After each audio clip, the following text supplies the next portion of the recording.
Father, in the name of the Lord Jesus, we pray and commit this church to you, Lord, that we may able to grow in our speech that could glorify, that could edify, that could magnify your name, Father. So we pray in the name of the Lord Jesus Christ of your holy covering. Help us to guard our mouths, that whatever comes out, Lord, will only be praises and for your glory alone.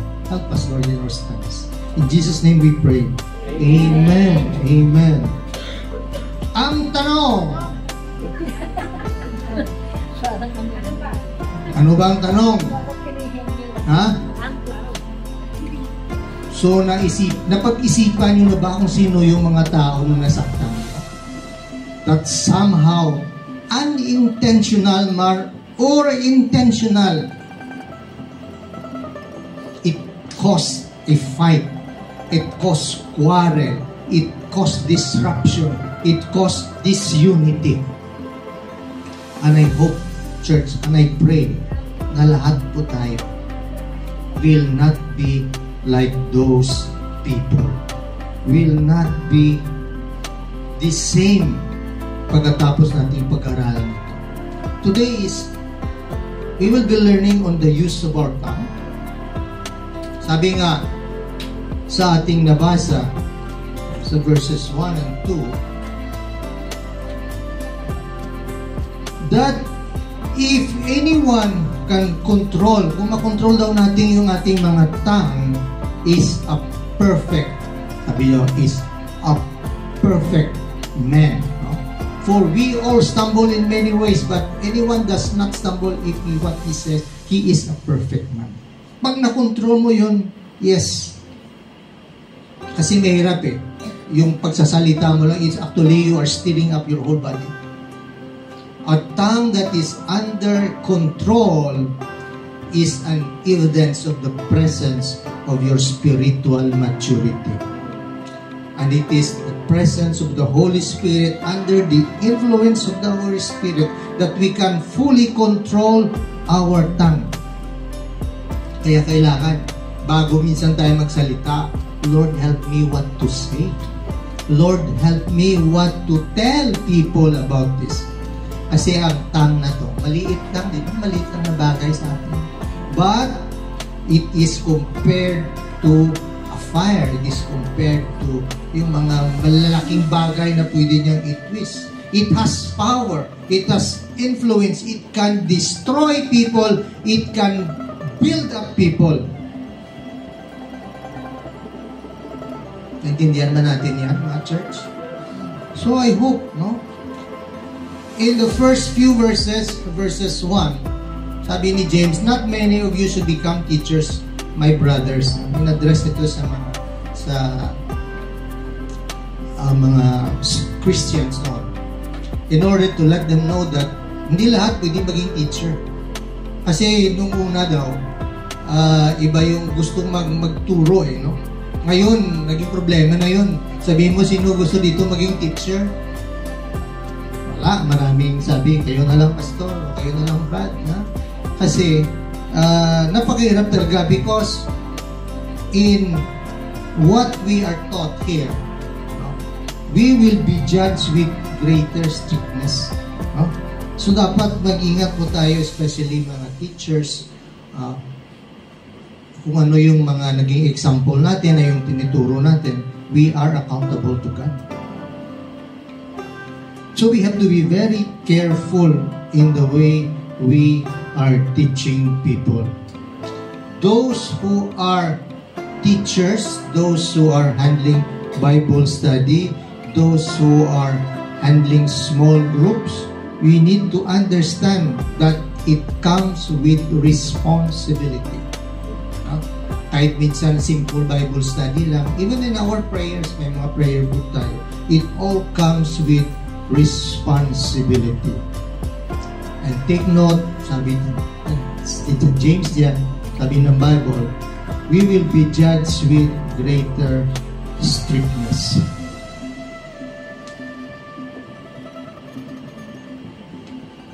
At ang the best diyan is, if you are a changed person, if you are truly a teacher of the Lord, teacher of the Bible, people can see who you are. No, magre-reflect yan. Kasi hindi pwede na tinuturo natin dati, ay, iba naman itong tinuturo ni Brad o ni Pastor. Ito yung sinasabi niya, pero taliwas sa kanyang mga ginagawa. So we will be judged not only by what people will tell us, but it is by your own conscience. Dapat meron tayong ganun konsensya, no? Okay? Ang tongue natin is a very effective tool being teacher. But not all of us are able to control our tongue. Yan naging problema dyan. Kasi ang tongue natin minsan is very harsh, no? Very impulsive. Minsan hindi na yung tenga mo, pag narinig na lang, bibig mo, biglang, no?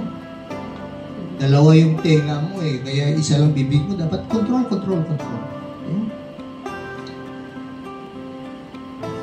With such a very impulsive behavior ng ating mga tango ng tao. Kaya James, sabi niya, not many of you should become teachers. Okay? So, pipiliin lang natin yung maging teacher natin na mahaba yung pasensya.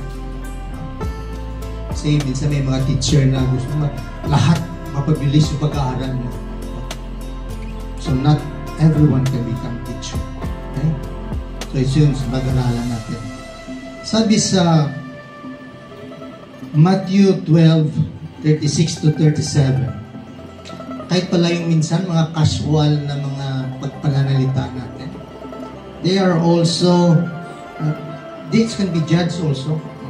Yan mo yung Matthew 12:36 to 37. Pero babasahin ko from 34. Sabi dito sa Matthew 34, "You brood of vipers, how can you who are evil say anything good? For out of the overflow of the heart, the mouth speaks." Kaya pala batayan natin yung pananalita. Kasi it will describe who you are inside. It will overflow from the heart and it will come out from your mouth. The good man brings good things out of the good stored up in him, and the evil man brings evil things out of the evil stored up in him. Kung masama pala yung sa loob-looban mo, yung puso mo, lalabas sa mga bibig natin, masama din. Pero pag maganda ang loob mo, lalabas din ang kagandahang loob. Lalabas yun sa bibig natin. And here we are being warned, sabi ni Jesus dito. "But I tell you that everyone will have to give account on the day of judgment for every empty word they have spoken."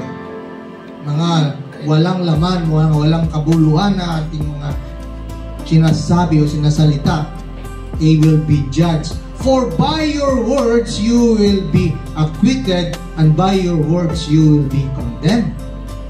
So mag-ingat tayo sa mga bibig natin, sa mga kung ano yung mga pinagsasabi natin, no? At minsan pa, kung hindi naman natin sinasabi, may ibang mahilig sa whisper lang to, pastor, hindi naman to chika-chika. Whisper in the ear lang. Pero sabi sa mga salulukan, "There is nothing concealed that will be disclosed or hidden that will not be made known. What you have said in the dark will be heard in the daylight, and what you have whispered in the ear in the inner rooms will be proclaimed from the rooftops." Sabi ni Jesus. So kahit maliit na chika-chika yan, kahit patago yung mga pagchichismis natin, it will also be judged. It will be heard. Nothing is concealed. Everyone stumbles, right? And the easiest way to stumble is the use of our tongue. Sino sa atin dito ang hindi nagkakamali sa ating pananalita? Ha? Siguro si baby lang ang wala, no? Pero lahat tayo, we are all accountable. We are all sinners. We have all sinned. That is how easy and critical yung mga slip of the tongue minsan natin. Ay, sorry, slip of the tongue. Anong slip of the tongue? That is part of the heart. In your heart, yun na yun. Kaya nag-slip yun. Kasi hindi na mapigilan. No? Pero minsan, sorry, slip of the tongue. But that is actually coming from your heart. If that person will be able to control yung mga pananalita natin, di ba sabi ko nila, it's a perfect man. Pero wala tayo, hindi tayo pwede maging perfect. Sa lahat na makontrol nating sarili, yung mga dila natin yung mahirap. At si James sabi dito, we all stumble. So hindi lang yung mga nagbabasa no, or yung mga pinagsabihan niya, but everyone. That includes him. Kaya lahat po tayo. There is none of us who is able to be perfect. We will all stumble in what we say, in what we are doing. But if He is able to control it, He is perfect, fulfilled, complete person. Kasi He is able to control the tongue or the mouth. No? Spiritually matured na tayo if we are able to tame it. So let us work out with our speech. Let us together work out to tame our tongue. Let us together work out with the help of the Holy Spirit to be able to control our tongue. Okay? Matthew 15:17 to 19 says, but what comes out of the mouth proceeds from the heart, and that defiles a person, for out of the heart come evil thoughts, murder, adultery, sexual immorality, theft, false witness, slander. No? Kaya yun. Kung anong laman ng puso ng tao. That's how wicked the heart of a person is. Kaya po mag-ingat tayo. Always pray, surrender yourself. Lord, help me that I may be able a blessing. No? Help me in what will come out from my mouth. At tayo naman, minsan kung masasaktan naman tayo, ano yung gagawin natin? Learn to forgive. Naalala ko yung study natin, how to be forgiving. Kasi lahat tayo makasalanan naman na. Wala naman dito na hindi makasalanan. When you give nice words, ito sabi sa Proverbs 16:24, kind words are like honey, sweet to the soul and healthy for the body. No? Instead of insulting people and cursing people, why not give them kind words? Why not bless those people? Why not share the good news? No? Something that is noble, something that is pure, that coming out from our heart, rather than hurting them. Kung nasaktan tayo, remember that do not repay evil with